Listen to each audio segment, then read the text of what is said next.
الحمد لله نحمده ونستعينه ونستغفره ونستهديه ونؤمن به ونتوكل عليه ونشكره ولا نكفره ونعوذ بالله من شرور أنفسنا ومن سيئات أعمالنا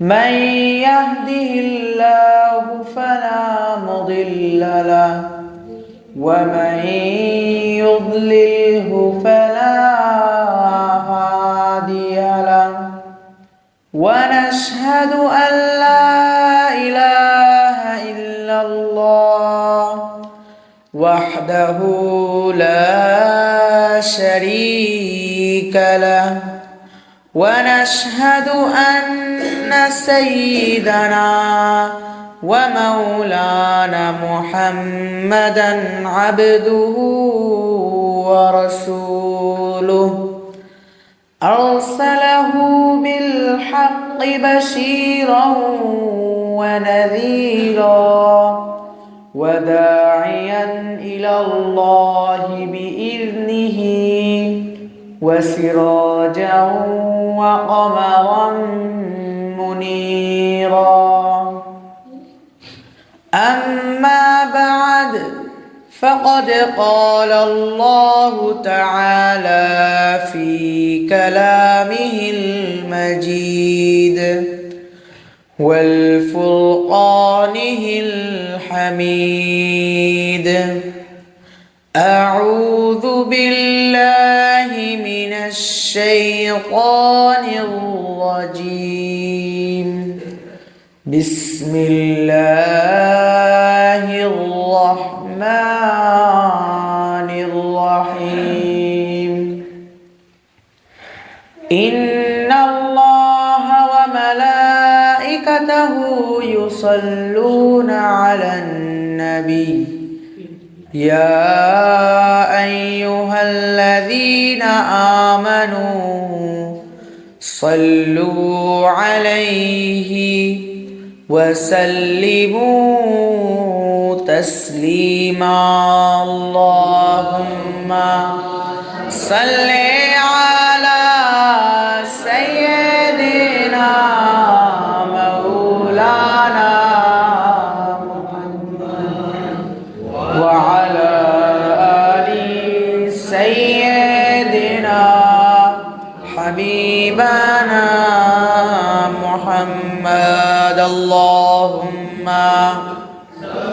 صل على سيدنا مولانا محمد وعلى آله سيدنا حبیبانا محمد خدا کے بعد رتبے میں حبیب کبریا نکلے خدا کے بعد رتبے میں حبیب کبریا نکلے یہاں سے مدینے کا यहाँ से मदीने का इलाही काबे का फिला निकले गुलामों में जी रहे हम गुलामों में जी रहे हम गुलामे बेवफा निकले अल्लाहुम्मा सल्ले अला सय्यदिना मौलाना وعلى آل سيدنا رسولنا محمد الحمد لله সকল শুকরিয়া মহিয়ান গরিয়ান সর্বশক্তিমান মহান আল্লাহ সুবহানাহু ওয়া তাআলার যিনি আজ পবিত্র ইয়াউমুল জুমআর দিনে তার সবচেয়ে প্রিয় জায়গা মসজিদে আসার এবং তার ইবাদত করার তৌফিক দান করেছেন। এই জন্য আমরা সকলেই সেই মহান রবের দরবারে একটু শুকরিয়া আদায় করি। সকলে একটু বলে আলহামদুলিল্লাহ। আর একটু জোরে হবে না আলহামদুলিল্লাহ? লক্ষ কোটি দরুদ ও সালাম সেই মহামানবের ওপরে, যাকে সৃষ্টি না করলে কোনো কিছুই সৃষ্টি করা হতো না, যার ওসিলায় সকল কিছুর সৃষ্টি, যিনি নিজের পুরো জীবনটাকে উৎসর্গ করে দিয়েছেন দ্বীন ইসলামকে প্রতিষ্ঠিত করার জন্য, যিনি নিজের আদর্শকে এই দুনিয়ার মাঝখানে নিজের আদর্শ দিয়ে এই ইসলামকে প্রতিষ্ঠিত করে গিয়েছেন।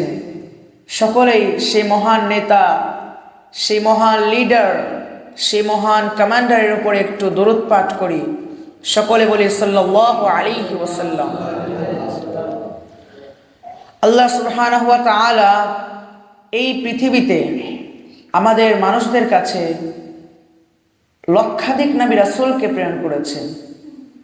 হাদিস শরীফে আছে নবী রাসূলদের সংখ্যা 1,24,000 অথবা 2,24,000।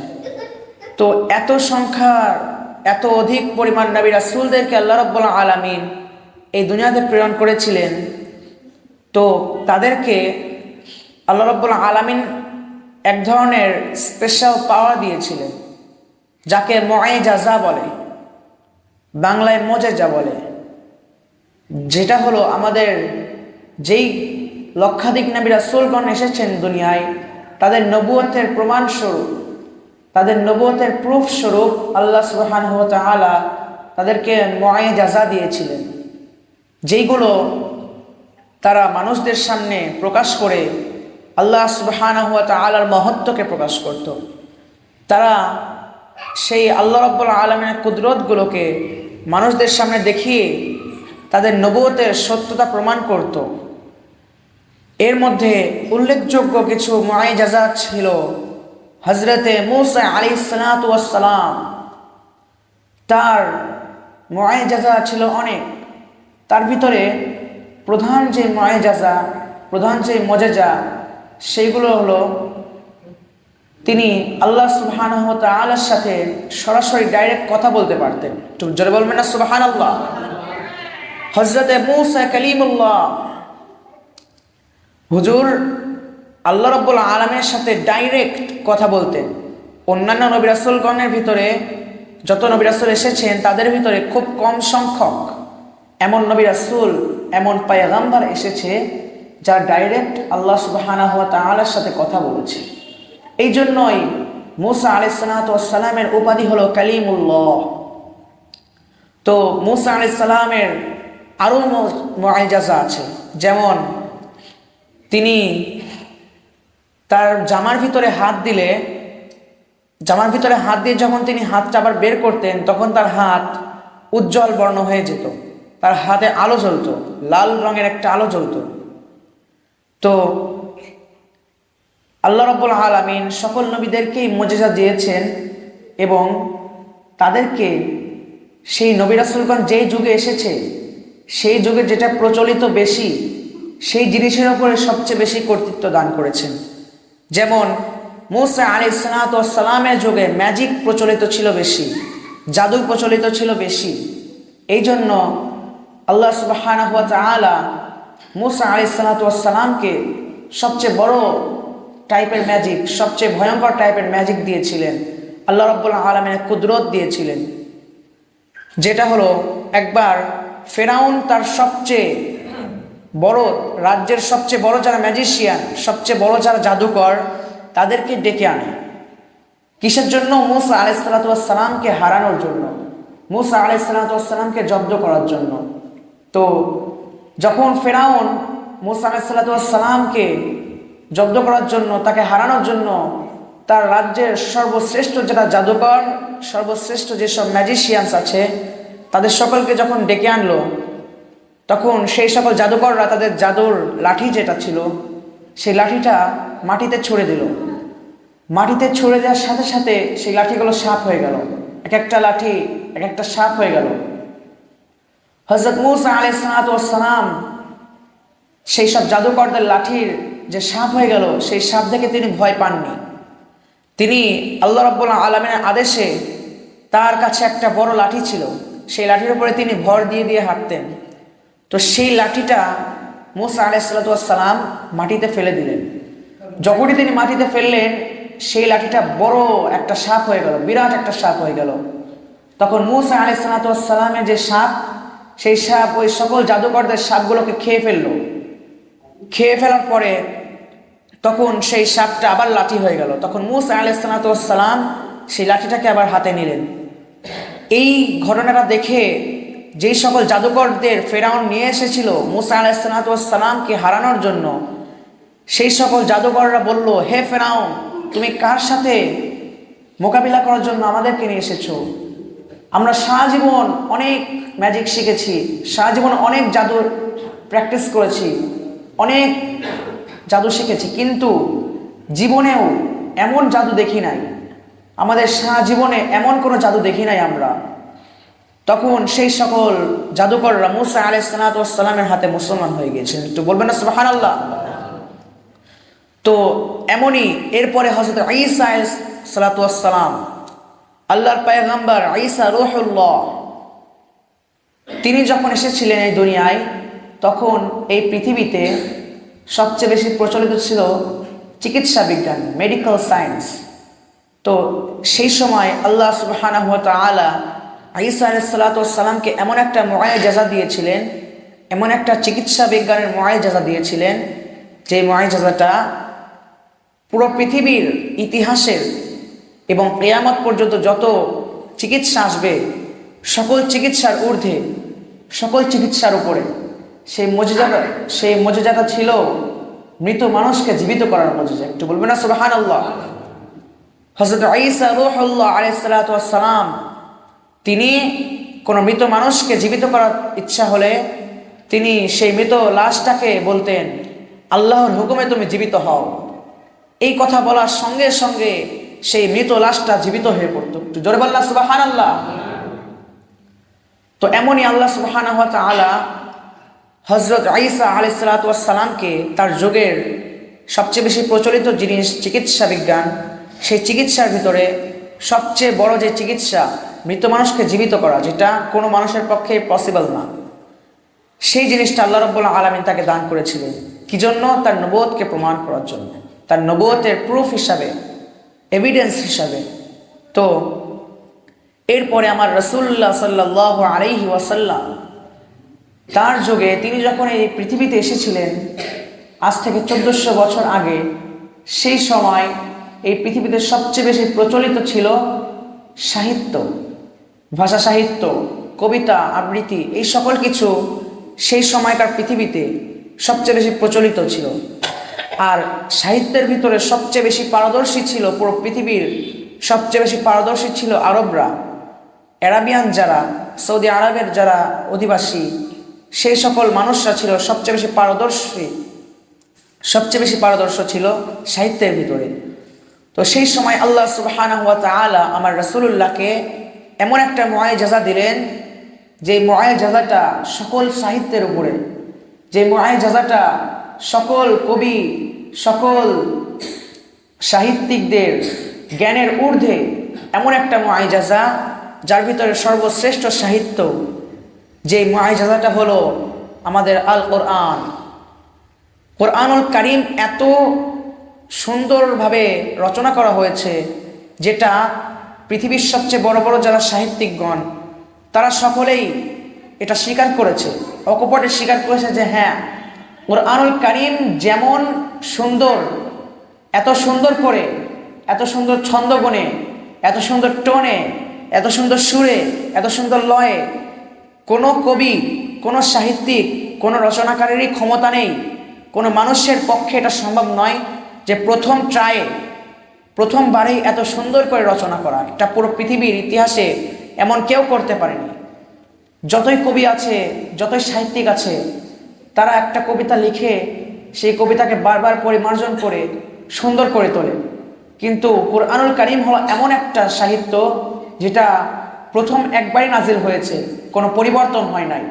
আর এই 1400 বছর পার হয়ে গেছে, এর ভেতরেও কোনো পরিবর্তন আসে নাই কোরআনুল কারীমে। একটু বলবেন না সুবহানাল্লাহ। এছাড়াও আল্লাহ রাব্বুল আলামিন আমাদের রাসূলুল্লাহকে অনেক আরও মুআজিজা দিয়েছেন, যেগুলোর ভিতরে অন্যতম একটা মুআজিজা হলো তার আল্লাহ রাব্বুল আলামিনের সাথে দিদার করা, আল্লাহ রাব্বুল আলামিনের সাথে সশরীরে তাকে দেখা। এইটাই ছিল রাসূলুল্লাহর অন্যতম একটা মুআজিজা। যেই দিনটা আজকে রাত থেকে শুরু হবে, মাগরিব থেকে, আজকে মাগরিব থেকে কালকে মাগরিব পর্যন্ত লাইলাতুল মিরাজ, শবে মেরাজের রাত। তো এই যে এক মুআজিজা, এই যে একটা ঘটনা, এটা আমার রাসূলুল্লাহর জীবনের অন্যতম একটা মুআজিজা। সেই মুআজিজাটা কি? আমার আল্লাহ রাব্বুল আলামিনকে সশরীরে সচক্ষে দেখায়। একটু বলবেন না সুবহানাল্লাহ। মূসা আলাইহিস সালাতু ওয়াস সালাম আল্লাহ তাআলাকে দেখতে চেয়েছিলেন। সে আল্লাহ রাব্বুল আলামিনের কাছে রিকোয়েস্ট করেছিল যে আল্লাহ, আমি তোমাকে দেখতে চাই। আল্লাহ বলেছিলেন, না মূসা, তুমি আমাকে দেখতে পারবে না, আমাকে দেখবে একমাত্র আমার হাবিব রাসূল আকরাম সাল্লাল্লাহু আলাইহি ওয়াসাল্লাম। আমাকে সর্বপ্রথম সেই দেখবে, তাই তুমি আমাকে দেখতে পারবে না। মূসা আলাইহিস সালাম তাও আল্লাহ রাব্বুল আলামিনের কাছে অনেক বায়না করেছিলেন, সে অনেক জেদ করেছিল। তো তখন আল্লাহ রাব্বুল আলামিন তাকে বললেন তুর পাহাড়ে আসতে। তখন সেই ঐতিহাসিক ঘটনাটা ঘটলো। আল্লাহ রাব্বুল আলামিন শুধু তাকে নূরের একটা চিলকা, নূরের একটা ঝিলিক দিয়েছিলেন। আল্লাহ রাব্বুল আলামিন নূরের একটা গ্ল্যান্স শুধু মাত্র দিয়েছিলেন, তাই পুরো তুর পাহাড় পুরে সুরমা হয়ে গিয়েছিল। যদি বলবেন সুবহানাল্লাহ। পুরো তুর পাহাড় শুধু আল্লাহ রাব্বুল আলামিন নূরের একটা ছোট মাত্র একটা ঝিলকিতেই পুরো তুর পাহাড় পুরে সুরমা হয়ে গিয়েছিল। তো মূসা আলাইহিস সালাতু ওয়াস সালাম অজ্ঞান হয়ে গিয়েছিলেন। তার সতী সাঙ্গীরা যারা ছিল তার অনেকে ইন্তেকাল করেছিল, কিন্তু তারা আল্লাহ রাব্বুল আলামিনকে দেখতে পারে নাই। কিন্তু এই যে লাইলাতুল মিরাজের রাত, এই রাতে আল্লাহ রাব্বুল আলামিন তার প্রিয় হাবিবকে, একমাত্র মানুষ, একমাত্র সেই ব্যক্তি যে আল্লাহ সুবহানাহু ওয়া তাআলাকে স্বচক্ষে নিজের দুই নয়ন দ্বারা দেখেছে, সেই হলেন আমার রাসূলুল্লাহ সাল্লাল্লাহু আলাইহি ওয়াসাল্লাম।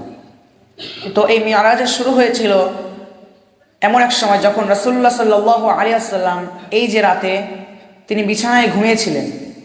তো এমন সময় আল্লাহ রাব্বুল আলামিন তার ফেরেশতা জিবরাইল আলাইহিস সালাতু ওয়াস সালামকে দুনিয়াতে পাঠায়। এই ঘটনাটার বিষয়ে কোরআনুল কারীমে আয়াতও আছে।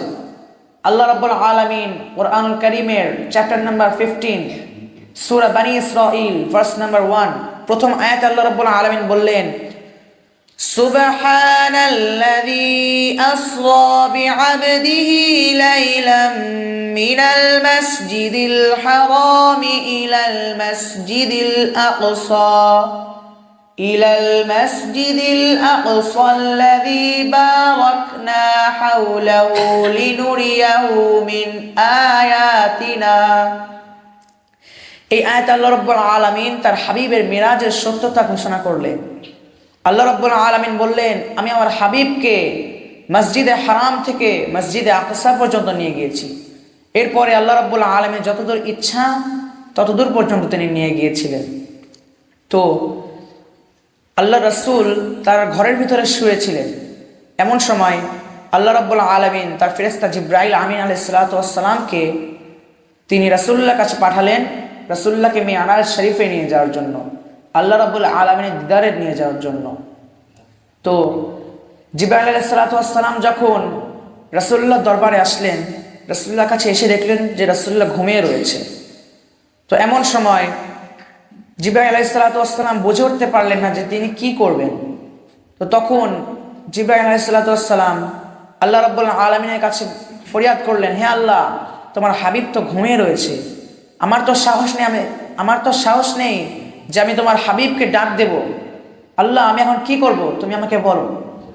তো আল্লাহ রাব্বুল আলামিন তখন জিবরাইল আলাইহিস সালাতু ওয়াস সালামকে বললেন, হে জিবরাইল, তুমি তোমার ঠোঁটটা, তোমার দুই ঠোঁটকে আমার হাবিবের পা মুবারকের সাথে লাগাও। আল্লাহ রাব্বুল আলামিন বললেন যে তুমি তোমার ঠোঁটকে আমার হাবিবের পা মুবারকের সাথে লাগাও, তাহলে আমার হাবিব উঠে পড়বে। জিবরাইল আলাইহিস সালাতু ওয়াস সালাম তার দুই ঠোঁট মুবারককে রাসূলুল্লাহ সাল্লাল্লাহু আলাইহি ওয়াসাল্লামের পায়ের সাথে লাগালেন। পায়ের সাথে লাগানোর সাথে সাথে রাসূলুল্লাহ সাল্লাল্লাহু আলাইহি ওয়াসাল্লাম উঠে পড়লেন। আল্লাহ রাব্বুল আলামিন জিব্রাইল আলাইহিস সালাতু ওয়াস সালামের ঠোঁটকে এমনভাবে সৃষ্টি করেছিলেন যে সেই ঠোঁটটা যখনই আল্লাহ রাব্বুল আলামিনের রাসূল আকরাম সাল্লাল্লাহু আলাইহি ওয়াসাল্লামের পায়ের সাথে যখনই সে লাগাবে তখনই যাতে সে উঠে পড়ে, সে যাতে বুঝতে পারে যে জিব্রাইল আলাইহিস সালাতু ওয়াস সালাম এসেছে। এই দিনটার জন্য স্পেসিফিকভাবে আল্লাহ রাব্বুল আলামিন জিব্রাইল আলাইহিস সালাতু ওয়াস সালামের ঠোঁটকে স্পেশালভাবে তৈরি করেছিলেন, স্পেশালভাবে সৃষ্টি করেছিলেন। তো এরপরে জিব্রাইল আলাইহিস সালাতু ওয়াস সালাম রাসূলুল্লাহকে এক ধরনের জন্তু যার নাম বোরাক, তো সেই জন্তুটা এত দ্রুতগামী যে সেই জন্তু লাইট স্পিডে ট্রাভেল করতে পারে। এক নিমেষে, দৃষ্টির শেষ সীমা পর্যন্ত সে এক নিমেষে চলে যেতে পারে। দৃষ্টি যতদূর যায় সে প্রতি ধাপে অতদূর পা ফেলে। তো এমন একটা জন্তুর পিঠে রাসূলুল্লাহ সাল্লাল্লাহু আলাইহি ওয়াসাল্লামকে জিবরাইল আলাইহিস সালাম উঠিয়ে দিলেন, উঠিয়ে দিয়ে বললেন চলুন। তখন এক নিমেষের ভিতরে সেই বোরাক তাদেরকে বাইতুল মুকাদ্দাসে নিয়ে গেলেন। মসজিদে আকসা বর্তমান ফিলিস্তিনে রয়েছে। এক নিমেষে তারা ফিলিস্তিনে চলে গেল, মসজিদুল আকসায় চলে গেল। সেখানে গিয়ে রাসূলুল্লাহ সাল্লাল্লাহু আলাইহি ওয়াসাল্লাম অসংখ্য নবী রাসূলদেরকে দেখলেন। যত নবী রাসূলরা এই পৃথিবীতে এসেছিল 1,24,000 অথবা 2,24,000, সকল আম্বিয়া ইকরাম আলাইহিস সালাম সকলেই সেখানে উপস্থিত ছিলেন। তো সেই সময় জিবরাইল আলাইহিস সালাতু ওয়াস সালাম বললেন যে ইয়া রাসূলুল্লাহ, ইয়া হাবিবাল্লাহ, আপনি এখানে আল্লাহ রাব্বুল আলামিন আদেশ করেছেন এখানে আপনি 2 রাকাত নফল নামাজ আদায় করবেন জামাতের সাথে। তখন রাসূলুল্লাহ চিন্তা করলেন যে এখানে সকল আম্বিয়া ইকরাম আলাইহিস সালাতু ওয়াস সালাম আছেন, সকল নবী রাসূলগণ আছেন, লক্ষাধিক নবী রাসূল, এদের মধ্যে কত সম্মানিত নবী রাসূল আছেন। তো এদের মধ্যে ইমাম হবে কে জামাতে?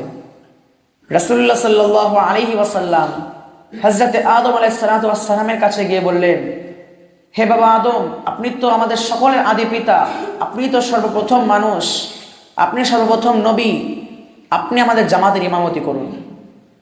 তখন হযরত আদম আলাইহিস সালাতু ওয়াস সালাম বললেন, ইয়া রাসূলুল্লাহ, ইয়া হাবিবাল্লাহ, আমি আদমের এত সাহস নেই যে আমি আজকের এই জামাতের ইমামতি করব, আল্লাহ রাব্বুল আলামিন আমাকে এত মর্যাদা দেননি।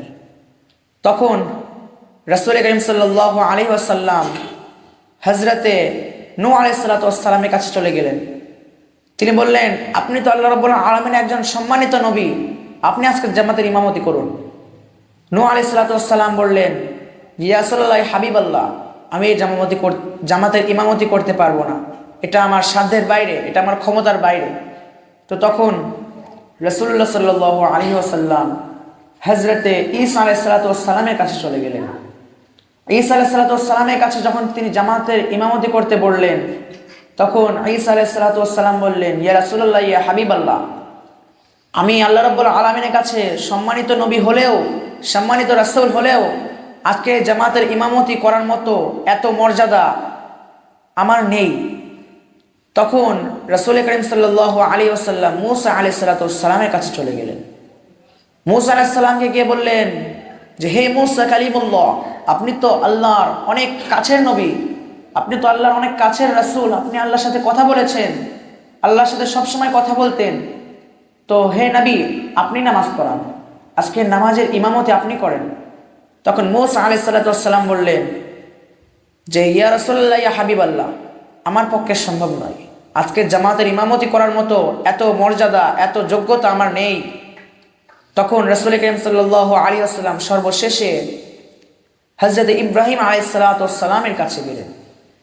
ইব্রাহিম আলাইহিস সালাতু ওয়াস সালামের কাছে গিয়ে বললেন, হে ইব্রাহিম আলাইহিস সালাতু ওয়াস সালাম, আপনি তো আমাদের জাতির পিতা, আপনি তো আমার বংশপুরুষ, আপনি তো আমার পূর্বপুরুষ, আপনি আল্লাহ রাব্বুল আলামিনের পয়গম্বর, আপনি অনেক সম্মানিত নবী। আল্লাহ রাব্বুল আলামিন আপনাকে খলিলুল্লাহ উপাধিতে ভূষিত করেছে। আল্লাহ রাব্বুল আলামিন আপনাকে কাছের বন্ধু, পরম বন্ধু হিসাবে গ্রহণ করেছেন। হে নবী, আপনি নামাজটা পড়ান। তখন হযরতে ইব্রাহিম আলাইহিস সালাতু ওয়াস সালাম বললেন, ইয়া রাসূলুল্লাহ, ইয়া হাবিবাল্লাহ, আজকের এই জামাতে আপনি উপস্থিত থাকা অবস্থায় আমার এই জামাতের ইমামতি করার কোনো যোগ্যতা নেই। তখন হযরত জিবরাইল আলাইহিস সালাম বললেন, ইয়া রাসূলুল্লাহ, ইয়া হাবিব আল্লাহ, আল্লাহ রাব্বুল আলামিন বলেছেন যে আজকের জামাতের ইমামতি আপনিই করবেন। তো তখন রাসূলুল্লাহ সাল্লাল্লাহু আলাইহি ওয়াসাল্লাম সেই সকল লক্ষাধিক নবী রাসূলদের মাঝখানে তিনি জামাতে নামাজ আদায় করলেন, তিনি ইমামতি করলেন জামাতের। তো এরপরে রাসূলুল্লাহ সাল্লাল্লাহু আলাইহি ওয়াসাল্লামকে আল্লাহ রাব্বুল আলামিনের ফেরেশতা জিবরাইল আলাইহিস সালাম সাত আসমান ঘোরালেন, জান্নাত ঘোরালেন, জাহান্নাম ঘোরালেন, অনেক জায়গায় ঘোরালেন। প্রথম আসমানে হযরত আদম আলাইহিস সালামের সাথে দেখা হলো। দ্বিতীয় আসমানে হযরত ঈসা আলাইহিস সালাম এবং হযরত ইয়াহইয়া আলাইহিস সালামের সাথে দেখা হলো। তৃতীয় আসমানে হযরত ইদ্রিস আলাইহিস সালামের সাথে দেখা হলো। এমনইভাবে প্রত্যেকটা আসমানে বিভিন্ন নবী রাসূলদের সাথে দেখা হলো। অবশেষে সপ্তম আসমানে গিয়ে রাসূলুল্লাহ সাল্লাল্লাহু আলাইহি ওয়াসাল্লামের সাথে ইব্রাহিম আলাইহিস সালামের দেখা হলো। তো তারপরে তারা পৌঁছালেন সিদরাতুল মুনতাহা, এই দুনিয়ার সবচেয়ে উঁচু জায়গা, যেই জায়গার উপরে সিদরাতুল মুনতাহার পরেই আল্লাহ রাব্বুল আলামিনের আরশে আজিম। তো সেই সিদরাতুল মুনতাহা হলো একটা বড়ই গাছ, যেখানে হযরত জিবরাইল আলাইহিস সালাম থাকেন। তো সেইখানে গিয়ে জিবরাইল আলাইহিস সালাম দাঁড়িয়ে পড়লেন। রাসূলুল্লাহ বললেন, হে জিবরাইল, আপনি চলুন আমাকে নিয়ে। জিবরাইল আলাইহিস সালাম বললেন, ইয়া রাসূলুল্লাহ, ইয়া হাবিব আল্লাহ, এরপরে যেটুকু রাস্তা সেইটুকু রাস্তা আপনার একাই পাড়ি দিতে হবে, কেননা এরপরে যে রাস্তা, এই রাস্তায় এরপরে এই সিদরাতুল মুনতাহাই হলো আমার সীমানা। এরপরে যদি আমি যাই তাহলে আমি আল্লাহ রাব্বুল আলামিনের কুদরতি নূরে জ্বলে ভস্ম হয়ে যাব, আমি পুড়ে ছাই হয়ে যাব। আমার এরপরে যাওয়ার অনুমতি নেই, যোগ্যতা নেই, এরপরে যাওয়ার আমার সাধ্য নেই। তো তখন রাসূল করিম সাল্লাল্লাহু আলাইহি ওয়াসাল্লাম আল্লাহ রাব্বুল আলামিনের মিরাজে গেলেন, আল্লাহ রাব্বুল আলামিনের দিদার করতে গেলেন। তিনি আরশে মুআল্লায় যখন উঠবেন তখন আল্লাহ রাব্বুল আলামিনের রাসূল হাবিব আকরাম সাল্লাল্লাহু আলাইহি ওয়াসাল্লাম তার জুতা মুবারক খুলতে লাগলেন। তখন আল্লাহ রাব্বুল আলামিন ডাক দিয়ে বলেন, হে হাবিব, আপনি আপনার জুতা মুবারকটা খুলবেন না। রাসূলুল্লাহ বললেন, ইয়া আল্লাহ, এটা আপনার আরশ, এখানে আমার জুতা আমি কি করে পরে উঠব? তখন আল্লাহ রাব্বুল আলামিন বললেন, হে হাবিব, আমি যখন আরশকে বানাই তখন সেই এই আরশটা স্থির থাকে না, আরশ নড়াচড়া করে, অস্থির থাকে, ছটফট করে। তখন আমি আরশ আমার কাছে কেঁদে কেঁদে একটা বায়না করেছিল। সেই বায়নাটা হলো যে আরশ আমার কাছে বলেছিল, ইয়া আল্লাহ, যখন আপনার হাবিব আপনার সাথে দেখা করতে আসবে, যখন আপনার হাবিব আপনার দিদারে আসবে, তখন সে যেন তার জুতা মুবারকটা না খোলে, সে যেন তার জুতা মুবারকের ধুলি, তার পায়ের যে ধুলাটা আছে সেই ধুলা যেন আমি আরশের বুকে রেখে যাই। জোরে বলেন না সুবহানাল্লাহ।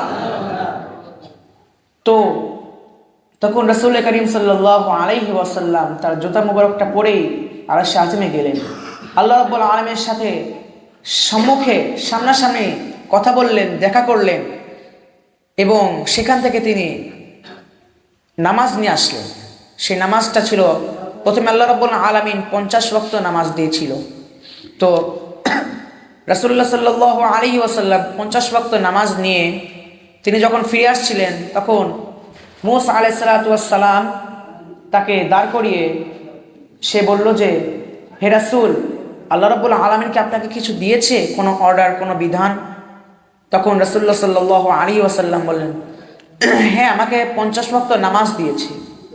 তখন মূসা আলাইহিস সালাম বললেন, হে নবী, আপনি গিয়ে 50 ওয়াক্ত কমিয়ে আনুন, আপনার উম্মতরা এত পড়তে পারবে না। রাসূলুল্লাহ সাল্লাল্লাহু আলাইহি ওয়াসাল্লাম আল্লাহর কাছে গেলেন, আল্লাহ রাব্বুল আলামিন নামাজ কমিয়ে 5 ওয়াক্ত কমিয়ে 45 ওয়াক্ত বানিয়ে দিলেন। রাসূলুল্লাহ আবার আসলেন, মূসা আলাইহিস সালাম আবার বললেন, আবার গিয়ে তিনি কমিয়ে আনলেন। এমন করে 5 ওয়াক্ত করে কমাতে শেষমেশ যখন 5 ওয়াক্ত নামাজ হলো, শুধুমাত্র 5 ওয়াক্ত নামাজ দিনে, এই বিধান যখন করা হলো, তখন রাসূলুল্লাহ যখন আসবেন, মূসা আলাইহিস সালাম বললেন, হে নবী, আপনার উম্মত 5 ওয়াক্ত নামাজও পড়তে পারবে না, আপনি আবার কমিয়ে আনুন। তখন রাসূলুল্লাহ সাল্লাল্লাহু আলাইহি ওয়াসাল্লাম একটু লজ্জাবোধ করলেন যে এতবার তিনি আল্লাহ রাব্বুল আলামিনের দরবারে গেলেন, 9 বার তিনি গিয়েছিলেন। তো এমন সময় আবার একবার যাওয়া, 5 ওয়াক্ত দিয়েছে, 50 ওয়াক্ত থেকে কমিয়ে 5 ওয়াক্ত নামাজ দিয়েছে, আবার গিয়ে কমে আনা, এটা রাসূলুল্লাহ সাল্লাল্লাহু আলাইহি ওয়াসাল্লাম একটু লজ্জাবোধ করলেন।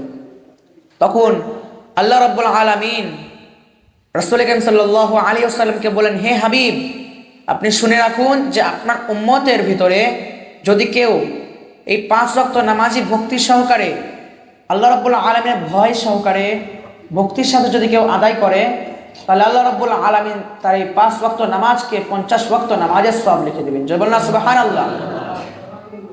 তো আল্লাহ রাব্বুল আলামিন যেন আমাদের সকলকে ঠিকমতো নামাজ আদায় করার তৌফিক দান করে, পবিত্র কোরআনুল কারীমের দ্বারা আমাদের জীবনকে সাজানোর তৌফিক দান করে। সকলে বলি আল্লাহুম্মা আমিন। ওয়া আখিরি দাওয়ানা আলহামদুলিল্লাহি রাব্বিল আলামিন। যারা সুন্নাত পড়েন তারা সুন্নাত পড়েন।